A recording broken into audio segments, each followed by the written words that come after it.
Here at Awesome, something that we hear from our community fairly regularly is that traditional methods of emotion regulation, like cognitive behavior therapy or mindfulness, don't work quite as well for autistic people. Now, there are a lot of reasons that that might be true, but one of them has to do with sensory regulation. Sensory regulation refers to our body and our brain's abilities to take in sensory input from the world around us, make sense of it, and then feel balanced and stable in our bodies in relation to all of that input. For a lot of autistic people, that doesn't happen as easily or as naturally as it does for neurotypical people. Autistic folks tend to be hyposensitive, undersensitive, or hypersensitive, oversensitive to a variety of sensory inputs. When your senses are overwhelmed, whether there's too much noise, the lights are too bright, maybe you're not getting enough deep pressure or movement, maybe you're just feeling a weird texture, it's not that it just feels uncomfortable. It can actually make it really, really hard to manage your emotions. That's because emotions don't just happen in your brain, they happen in your body. So if you're sad, you might cry. If you're feeling really angry, you might clench your jaw or squeeze your fists. When you're really happy, you might feel like you want to bounce or jump. Those emotions express themselves in your body.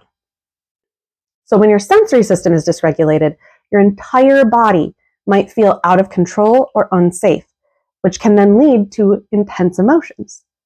Sensory regulation is the foundation that we build all our other types of regulation on top of.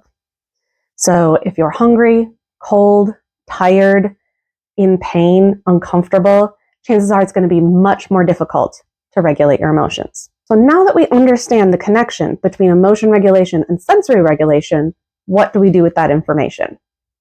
For autistic people, engaging with the senses and choosing activities that give you the sensory inputs you need and reduce the sensory inputs that are uncomfortable or painful can be a more intuitive and effective way of regulating your emotions. So instead of overthinking or feeling like you don't know how to do mindfulness, sensory strategies actually help you calm your body down first so that your brain and emotions will follow afterwards.